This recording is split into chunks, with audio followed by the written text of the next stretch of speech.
Hello everyone, my name is Surabhi Singh और आज मैं आपसे बात करने जा रही हूँ इलेक्ट्रॉनिक्स एंड कम्युनिकेशन टेक्नोलॉजी की एक सब्जेक्ट जिसका नाम है एडवांस कम्युनिकेशंस, उसके बारे में। और उससे रिलेटेड जितने भी आपके टॉपिक्स हैं मैं सारे इस वीडियोस में कवर करूँगी। इस पर्टिकुलर प्लेलिस्ट में आपको सारे टॉपिक मिल जाएंगे। मैंने आईईएस के जेएस के भी सारे सब्जेक्ट ऑलमोस्ट कवर कर दिए हैं, जिसका लिंक आपको डिस्क्रिप्शन बॉक्स में मिल जाएगा, तो आप उसे चेक कर सकते हैं। आइए हम बात करते हैं एडवांस कम्युनिकेशन टॉपिक में जो भी आपका सिलेबस डिफाइन किया है यूपीएससी ने वो क्या है। तो अगर हम इसके सिलेबस की बात करते हैं तो सबसे पहला जो टॉपिक आता है कम्युनिकेशन नेटवर्क। कम्युनिकेशन नेटवर्क के अंदर अगर हम टॉपिक में बात करें तो बेसिकली आता है प्रिंसिपल, यानी अगर हम एक डिवाइस से दूसरे डिवाइस पे अगर डेटा को ट्रांसफ़र कर रहे हैं तो कौन कौन से प्रिंसिपल्स फॉलो होंगे। ओएसआई मॉडल अपने आप में एक बहुत बड़ा टॉपिक है जिसे आप कंप्यूटर नेटवर्क में अपने फाइनल ईयर या 7th सेमेस्टर में पढ़ते होंगे। तो ओएसआई मॉडल में यहाँ पे एक्सप्लेन करूँगी। सिक्योरिटी की बात करते हैं तो इंक्रिप्शन, डिक्रिप्शन, साइफर टेक्स्ट वगैरह आ जाते हैं। तो ये सारे टॉपिक आपके इस पर्टिकुलर आने वाले वीडियोस में कवर होंगे। उसके बाद मैं बात करूँ basic packet multiplex stream and scheduling, ये भी आपका कंप्यूटर नेटवर्क का ही टॉपिक आ जाता है। फिर अलग से बात करते हैं सेलुलर नेटवर्क एंड टाइप की, तो ये भी आपका एक अलग से सब्जेक्ट है आपके। अगर इलेक्ट्रॉनिक्स एंड कम्युनिकेशन के ब्रांच की बात की जाए तो आप अलग से वायरलेस टेक्नोलॉजी में सेलुलर नेटवर्क एंड उसके टाइप्स पढ़ते हैं। उसके बाद मैं बात करती हूँ प्रोटोकॉल। प्रोटोकॉल आपका ओएसआई मॉडल में ही कवर हो जाएगा। ओएसआई मॉडल का एक नया वर्जन आया था टीसीपी एंड आईपी प्रोटोकॉल, तो वो भी मैं आपको इस वीडियो में कवर करूंगी। नेक्स्ट आता है microwave and satellite communication. Again ये एक प्रॉपर सब्जेक्ट है जिसका कुछ पार्ट या एक तरीके से उसका समराइज पार्ट आपको एडवांस कम्युनिकेशन में पढ़ना है। एडवांस कम्युनिकेशन बेसिकली ये सब्जेक्ट 3 से 4 अलग अलग इंडिविजुअल सब्जेक्ट्स का मिक्सचर है, जो आपको ऑलमोस्ट, जैसे आप अलग से पहले देखते थे रडार पढ़ते थे, माइक्रोवेव पढ़ते थे, तो अभी क्या है कि आपको एक ब्रीफ इंट्रोडक्शन सारे सब्जेक्ट्स के होने चाहिए, जो कि मैं आपको आने वाले वीडियोज़ में करवाऊंगी। Microwave and satellite communication, satellite orbit characteristic system uses terrestrial space type LOC system, block symmetric link calculation system. तो इससे न्यूमेरिकल आए हुए हैं पिछले सालों में, तो ये बहुत ही ज़्यादा इंपॉर्टेंट है। नेक्स्ट मैं बात करती हूँ फाइबर ऑप्टिकल कम्युनिकेशन सिस्टम। हर साल 3 से 4 क्वेश्चन आपके फाइबर कम्युनिकेशन या ऑप्टिकल कम्युनिकेशन से आ रहे हैं। इसके अलावा आपने आईसीटी में भी इसका नाम सुना होगा, fibre optical communication system. ICT मैंने ऑलमोस्ट कवर कर दिया है, तो वहाँ भी आप इसको जाकर देख सकते हैं। नेक्स्ट आता है लिंक कैलकुलेशन सिस्टम डिज़ाइन। ये भी आपका सैटेलाइट का ही पार्ट है जिसमें न्यूमेरिकल बेस्ड क्वेश्चंस आते हैं। तो इस पर्टिकुलर वीडियो में मैं आपका ओएसआई मॉडल से शुरू कर रही हूँ। ओएसआई मॉडल इटसेल्फ आपका कम से कम 10 से 12 लेक्चर्स लेगा अपने पूरे सिलेबस को ख़त्म होने में, बट वो सारे वीडियोज़ जो मैं आपको ओएसआई मॉडल में पढ़ाऊँगी उसमें आपकी सारे अभी तक के जितने 4 साल के क्वेश्चंस आए हैं वो सारे के सारे क्वेश्चंस कवर हो जाएंगे, तो आप मेरे साथ बने रहिएगा। तो हम बात करने जा रहे हैं ओएसआई मॉडल की। तो ओएसआई मॉडल में बेसिकली 7 लेयर्स होती हैं, जैसा कि आप देख रहे हैं, application, presentation, session, transport, network, data link and a physical layer. हर एक लेयर की अपनी एक इंडिविजुअल वर्किंग होती है। ओएसआई मॉडल की ज़रूरत क्यों पड़ती है? सपोज आपके पास एक कंप्यूटर है जिससे आपको डेटा ट्रांसफ़र करना है एक दूसरे कंप्यूटर पे, यानी एक मशीन से दूसरी मशीन पे अगर आपको डेटा ट्रांसफ़र करना है तो उसके लिए, जैसे आप एक तरीके से ये देखिए कि आप अपनी गूगल क्रोम पर फेसबुक खोलते हैं, अपने मोबाइल पे फेसबुक खोलते हैं, तो विद इन अ सेकेंड वो फेसबुक का पेज खुल जाता है। ऐसे खुलता है जैसे आप अपने सी या डी ड्राइव में कोई डेटा रखे हों, बट ऐसा तो नहीं है। फेसबुक का एक बहुत बड़ा सर्वर है जो आपसे with in a second connect हो जाता है आपके इंटरनेट के थ्रू आपके मोबाइल में या पीसी में। तो ये पॉसिबिलिटी होती कैसे है, इसके लिए रिस्पॉन्सिबिलिटी क्या क्या होती है? तो ये जो इंडिविजुअल लेयर्स हैं इनमें अलग अलग रोल है इस रिस्पॉन्सिबिलिटी को निभाने का। इस तरीके से मैं ये इसको आप ऐसे शॉर्टकट में मैं आपको इस तरीके से ये समझा सकती हूँ। सपोज यहाँ पर एक कंप्यूटर है, एक कंप्यूटर आपका गोरखपुर में रखा हुआ है, एक कंप्यूटर आपका वाराणसी में रखा हुआ है। आप सपोज़ किसी कंपनी के सीईओ हैं और आपको ये डेटा, सपोज़ आपकी कंपनी का नाम ए है और आपको बी कंपनी जो कि आपकी वाराणसी में है वहाँ पर आपको डेटा को ट्रांसफ़र करना है। आप as a owner of a company, आप कोई, सपोज़ आप एक एप्लीकेशन लेयर पे बैठे हुए हैं, आप एक कंपनी के सीईओ हैं और आप प्रेजेंटेशन लेयर से किसी को बुलाते हैं और बोलते हैं कि ये मेरे पास 500 पेजेस का डेटा है, इसको आपको बी कंपनी जो कि वाराणसी में है उसको भेजना है। आपको सुनने में ये बहुत लंबा प्रोसेस लग रहा होगा, बट ये मिनट सेकेंड्स का प्रोसेस होता है। तो मैं इसको एक लेमन भाषा में आपको समझाने की कोशिश कर रही हूँ जिससे कि आपकी अंडरस्टैंडिंग इस ओएसआई मॉडल से बहुत अच्छी हो जाएगी।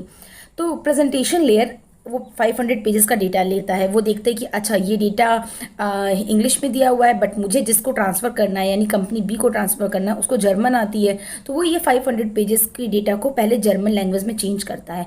उसके बाद से ये देखता है कि ये डेटास तो खुले हुए हैं, इसलिए उसको मुझे इसको इनक्रिप्ट करना पड़ेगा, तो वो इस डेटा को इनक्रिप्ट करता है। इनक्रिप्ट करने का मतलब है उस डेटा को सिक्योर करता है। उसके बाद से वो सेशन लेयर को देता है। सेशन लेयर क्या करता है कि सपोज़ ये आपका जो बी कंपनी के पास भी यही सारी लेयर है, application, presentation, session, transport, network layer. तो ये जो ए कंपनी का सेशन लेयर है ये कॉल करता है बी कंपनी के सेशन लेयर को और एक कनेक्शन को इस्टेब्लिश करता है कि हाँ हम अपनी तरफ से एक डेटा भेजने वाले हैं, क्या आप डेटा रेडी हैं लेने के लिए, आपके ऑफिस खुला रहेगा डेटा को रीड करने के लिए।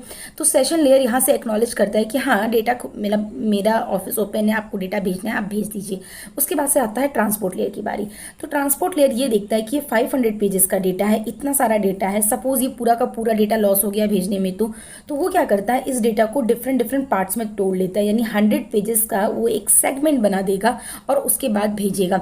और इस 100 पेजेस के सेगमेंट के स्टार्टिंग पर सेंडर का नाम यानी ए कंपनी का नाम और रिसीवर का नाम यानी बी कंपनी, जिस कंपनी में भेजना है उसका नाम लिख देता है और उसके बाद से वो नेटवर्क लेयर को भेजता है। अब नेटवर्क लेयर डिसाइड करता है कि गोरखपुर से वाराणसी अगर आपके डेटा को ट्रांसफ़र करना है तो Gorakhpur to Varanasi data transfer करने के लिए कौन कौन से पाथ है। आप बाई फ्लाइट जा सकते हैं, बाई ट्रेन जा सकते हैं, बाई रोड जा सकते हैं।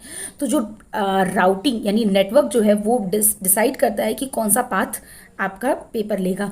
उसके बाद से बात आती है डेटा लिंक लेयर की। तो डेटा लिंक लेयर जितने भी जो भी आपके डॉक्यूमेंट्स आ रहे हैं नेटवर्क लेयर से उनको एक बेसिकली एनवलप में बंद कर देता है। एनवलप में बंद करने का मतलब है कि वो फ्लो कंट्रोल और एरर कंट्रोल देखता है, यानी कि जिस स्पीड से हमारा डेटा जाएगा ऐसा तो नहीं कि बाई रोड जा रहा है तो 5 दिन 6 दिन लग जा रहे हैं, या मतलब वो सारी चीज़ें चेक करता है और उसको फ्लो और एरर कंट्रोल कराता है, यानी उसमें कोई मिस्टेक ना आए इसलिए उसको एक एनवलप में बंद कर देता है। उसके बाद से वो फिजिकल लेयर को देता है। फिजिकल लेयर को बता देता है कि तुम्हें बाई रोड इस डेटा को लेकर जाना है।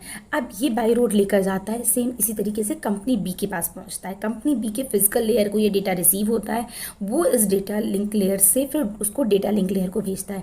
डेटा लिंक लेयर चेक करता है, अच्छा एनवलप लगी हुई है, हाँ सेंडर मतलब ऑफिस कंपनी ए से ये डेटा आया हुआ है, ठीक है। वो इस एनवलप को खोल देता है। इस एनवलप को खोलने के बाद वो नेटवर्क लेयर को देता है। तो नेटवर्क लेयर चेक करता है, अच्छा हाँ यहाँ से राउट होकर डेटा है, ओके ठीक है। फिर वो ट्रांसपोर्ट लेयर को देता है। तो ट्रांसपोर्ट लेयर क्या करता है, जो ये 5 सेगमेंट्स अलग अलग थे वो देखता है कि ये तो कंपनी ए से ही आए हुए हैं और ये सारे अलग अलग सेगमेंट में मैं इनको कंबाइन करके 500 पेजेस का डेटा फिर से बना देता हूँ। तो ये इसको 500 पेजेस का डेटा फिर से बना देता है। सेशन लेयर फिर यहाँ पर सेशन लेयर वापस से कॉल करता है कंपनी ए को कि मुझे आपका डेटा मिल गया है और मेरे पास सिक्योर है। फिर वो प्रेजेंटेशन लेयर को देता है और उस तरीके से एप्लीकेशन लेयर बी के पास पहुंच जाता है। तो इस तरीके से आप इसको इस तरीके से समझ सकते हैं, जैसे आपने पीएनबी बैंकिंग से नेट बैंकिंग के थ्रू पेमेंट किया तो वो तो आपके लिए विद इन 2 to 3 मिनट का काम होता है, बट उसके अंदर कितने प्रोसेस होते हैं उसको इनक्रिप्ट करने के लिए कि आपका डेटा सिक्योर है कि नहीं, आप जो मनी ट्रांसफ़र कर रहे हैं वो सिक्योर है कि नहीं, तो वो बेसिकली ओएसआई लेयर के थ्रू ही होता है। तो ये एक मैंने ब्रीफ इंट्रोडक्शन दे दिया है। अब आगे आने वाली वीडियो में मैं एक एक लेयर की वर्किंग के बारे में बताऊंगी जहाँ से क्वेश्चंस आने की सबसे ज़्यादा पॉसिबिलिटी होती है। अगर मैं फिजिकल लेयर की बात करती हूँ तो फिजिकल लेयर टोटली हार्डवेयर पे काम करता है। हार्डवेयर का क्या मतलब है, केबल्स यानी किसके थ्रू डेटा जा रहा है। जैसे अगर आप इंटरनेट यूज़ कर रहे हैं तो आप देखते हैं कि इंटरनेट जो आपके घर में मॉडेम या राउटर लगा होता है जिसके थ्रू आपका कोई भी डेटा ब्रॉडकास्ट हो रहा है और आपके डिफरेंट डिफरेंट मोबाइल पीसी में आ रहा है, तो वो केबल किस केबल से कनेक्टेड होता है, ऑप्टिकल केबल है, कोएक्सियल केबल है, किस केबल से कनेक्टेड है। उसके बाद से topology, transmission mode, encoding, land device, modulation, ये सारी चीज़ें हम फिजिकल लेयर में पढ़ते हैं। अगर हम डेटा लिंक लेयर की बात करते हैं तो data link layer basically error को कंट्रोल करता है। कोई भी डेटा अगर मैं सपोज यहाँ से अपने डेटा को भेज रही हूँ, आपके इंटरनेट की स्पीड बहुत स्लो है तो वो बहुत धीरे धीरे करके डेटा बफर होगा, तो उसको वो कंट्रोल करता है, मतलब उसको वो फ्लो को कंट्रोल करता है, उसके एरर को कंट्रोल करता है। उसके लिए वो डिफरेंट डिफरेंट मेथड यूज़ करता है, stop and wait, go back, selective repeat, MAC protocol, switching, error control. ये सारी चीज़ें मैं आपको इंडिविजुअल इसका सेपरेट वीडियो बनाकर एक्सप्लेन करूंगी। यहाँ पर मैं आपको एक ओवरव्यू दी हूँ। नेटवर्क लेयर की बात की जाए तो जैसा मैंने आपको बताया कि वो राउटिंग करता है, यानी वो पाथ डिसाइड करता है कि किस पाथ के थ्रू हमें रिसीवर तक पहुँचना है और उसके लिए कुछ प्रोटोकॉल्स होते हैं जिसको वो फॉलो करता है। फिर बात करते हैं ट्रांसपोर्ट लेयर की। तो ट्रांसपोर्ट लेयर आपका ये डिसाइड करता है कि जो आपको सबसे पहले तो वो सेगमेंट में उस डेटा को डिवाइड करता है। उसके बाद से यहाँ पर बेसिकली दो प्रोटोकॉल यूज़ करते होते हैं, TCP and UDP. TCP is transmission control protocol, जो ये डिसाइड करता है कि आपका जो डेटा है वो सेफली रिलायबली रिसीवर तक पहुंच रहा है कि नहीं पहुंच रहा है। जबकि यूडीपी है, यूडीपी क्या डिसाइड करता है कि आपका जो डेटा है वो पहुंच तो रहा है आप तक, स्पीड बहुत अच्छी है, बट वो रिलायबल है कि नहीं ये आप नहीं बता सकते हैं। सेशन लेयर आपका काम, session layer, presentation layer, application का इंडिविजुअल वीडियो मैं आपको बनाकर एक्सप्लेन करूंगी। उसके बाद से मैं आपसे नेटवर्क सिक्योरिटी के बारे में बात करूंगी। तो यहाँ पर बेसिकली फिजिकल लेयर पर जो आपको बात करनी है, जो आगे आने वाली वीडियोस में आपको मिलेगा, वो है केबल एंड कनेक्टर के बारे में, फिजिकल टोपोलॉजी के बारे में, हार्डवेयर स्विचेस के बारे में, मल्टीप्लेक्सिंग, डीमल्टीप्लेक्सिंग, ट्रांसमिशन मोड के बारे में, और उसके बाद से कोडिंग के बारे में बात करूंगी। अगर मैं पिछले साल के क्वेश्चंस की बात करती हूँ तो आइए देखिए कुछ क्वेश्चंस आपसे सॉल्व होते हैं या नहीं। Which one of the following mode is called a two way simultaneous communication between two station.